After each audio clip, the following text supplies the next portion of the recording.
Hello again and welcome to another Mage Tower guide. This time we're going to be going over the Mistweaver Monk. And as always we're going to start off with our consumables. We're going to need flasks of the Whispered Pact, potions of prolonged power, crit food of some sort, and drums of fury or the mountain. Either one, they are the same thing. Moving on to our talents, we're going to start off with Chi Burst. This gives us the most amount of burst healing here, as the other two don't quite do as much, and they're also on a shorter cooldown, which is actually a negative here, because it means that we're going to have to use them more often in order to get the most out of their potential, and they're not impactful enough to really justify picking over Chi Burst. Moving on to the next row, I went with Chi Torpedo, but that's just more of a personal choice. If you like Tiger's Lust more, that's more than fine. I think both of these are good talents and they're more than useful in this scenario. So whichever one you're more comfortable with, use that one. In this next tier, I'd highly suggest going with Mist Wrap, as this is the only one in the tier that gives you any kind of increased healing, as well as allows you to cast Soothing Mist while moving. The other two are really just for helping you with mana conservation. Now, I have the Legendary Ring, as I put up on the screen a second ago, so if you do have the Legendary Ring, you can also pick up Life Cycles. However, it's really not that useful. Mana, at least with the Monk, compared to the other healers I've done, just hasn't been as big of a deal. So I'd definitely go with Mist Wrap.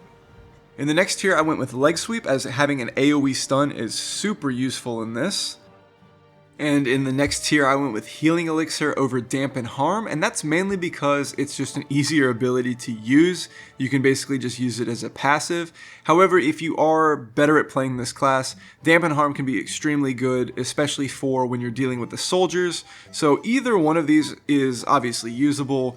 Pick whichever one you feel more comfortable with. In the next tier, I went with Invoke Chi Ji, as this one gives you the most amount of burst healing. It is on a very long cooldown, but when you use this, at least the way I used it, it made it a lot easier to just get through the last phase of the first part of the challenge. So I think this one is the best. It gives you the most burst out of the other two, and that's kind of what we need for this challenge. And finally, in the last tier, I went with Focused Thunder. So this just gives you a little bit more out of your Thunder Focus Tea, and gives it a little bit more burst potential to it, which is really useful. And it's pretty much good in all situations as well, and this challenge is no different. So those are the talents that I used for this challenge. Now before we get into the kill video, normally I would break down the entire challenge, but it's just too long, so we're just going to go over the three main adds and their mechanics, so we can better understand what they're going to be doing before I go into the full kill video and explain what I'm doing. So the first enemy we will be seeing is the Corrupted Risen Herbalist. They have two abilities, the first being Deadeye Shot.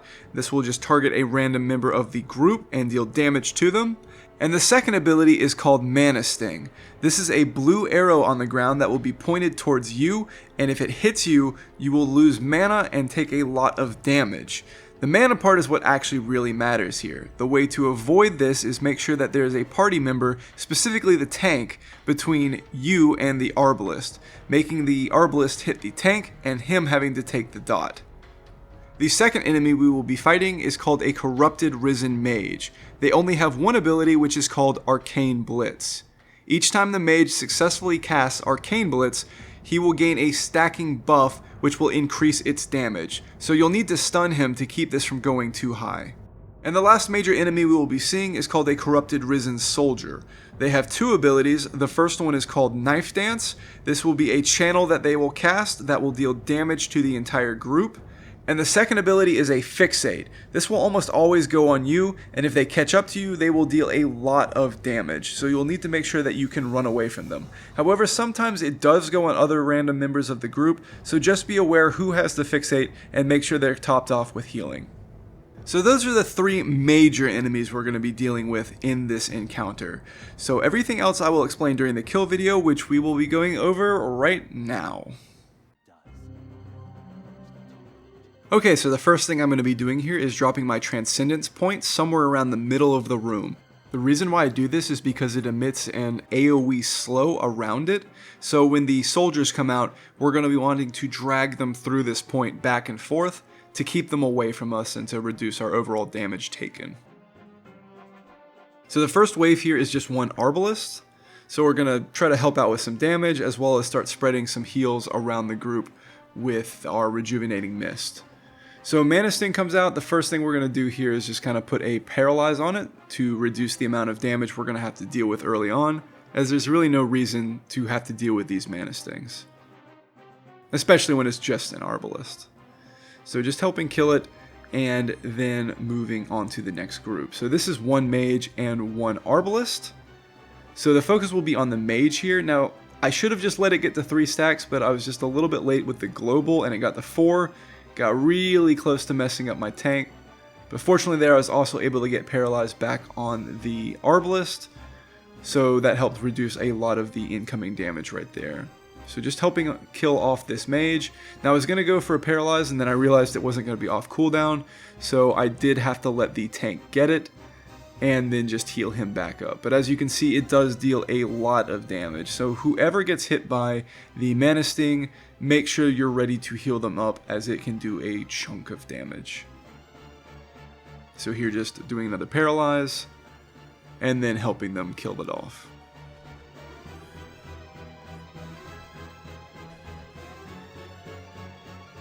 And one more time. Unfortunately, I don't have the cooldown for Paralyze, and the warrior does have to get hit with that right before going into this phase, which is unfortunate. But here we have one Mage and one Soldier, and you'll see I stun the Soldier and the Mage together, and specifically right when Knife Dance went off. That way he won't start casting it again as soon as the stun wears off. We want him to be in the Fixate. That's a lot easier to deal with. So now it's just the Soldier.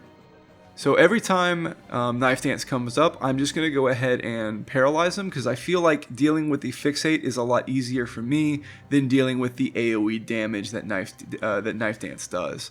So here, as you can see, I'm just going right back and forth, dragging him through my Transcendence point, so he can't really catch up to me ever. Also, when he's doing that, he's not doing any damage to the rest of the group, which means that you're really only having to worry about yourself.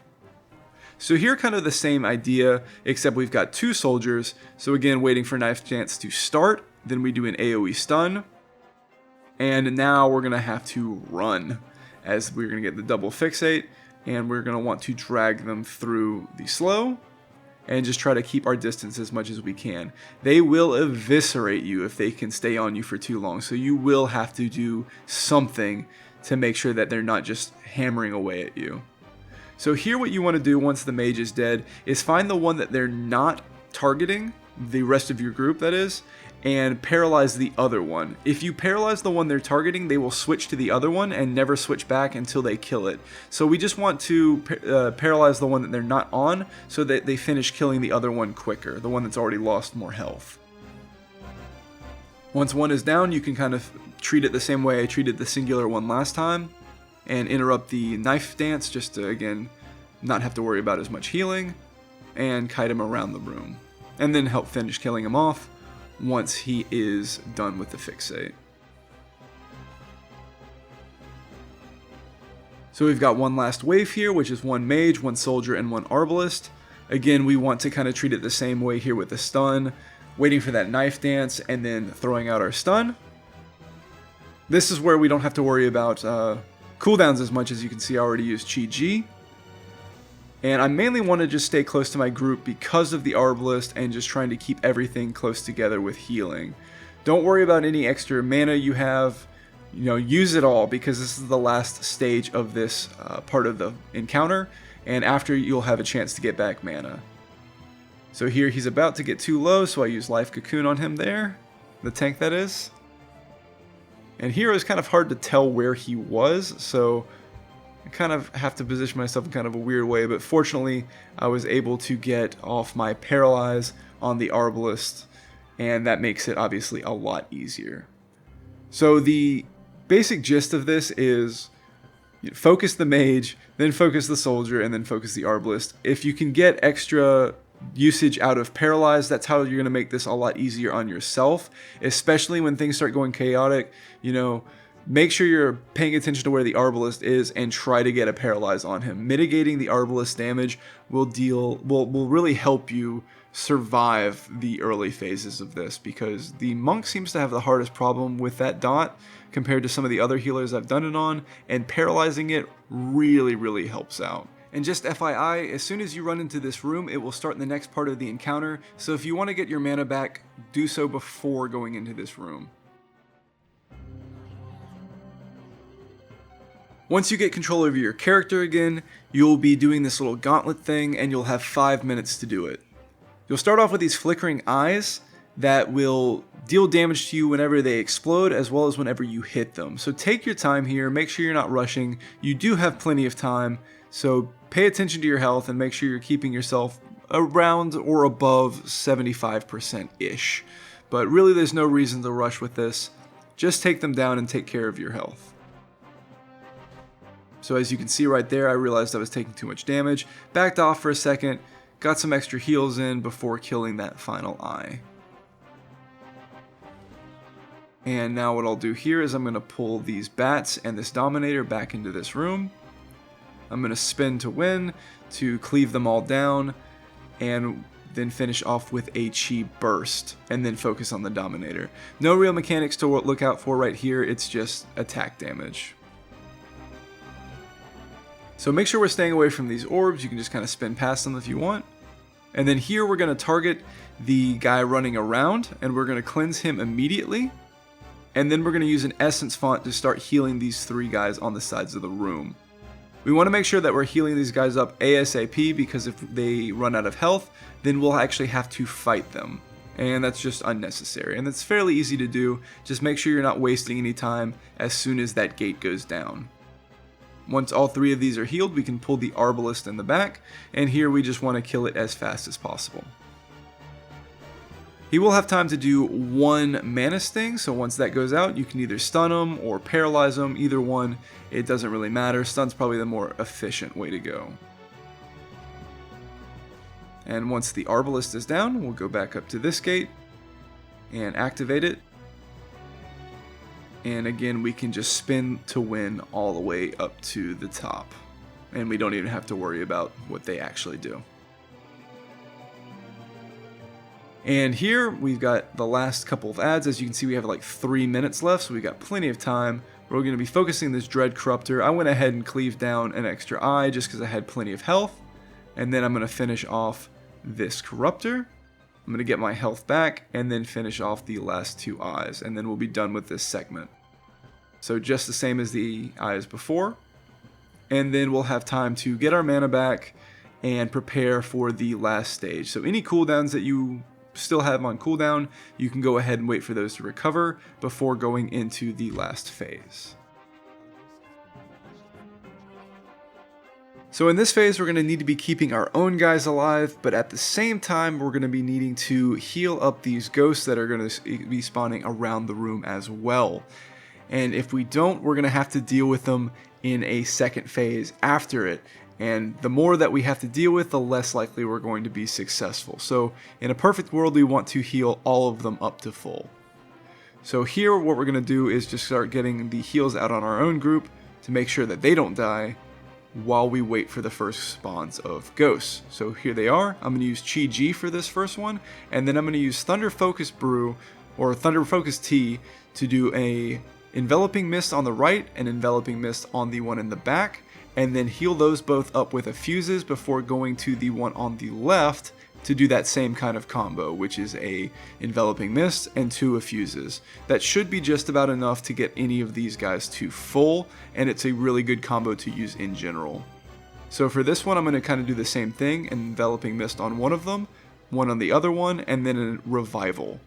So that will get them most of the way full before I finally switch to that final one on the left again to do the Enveloping Mist, Effuse.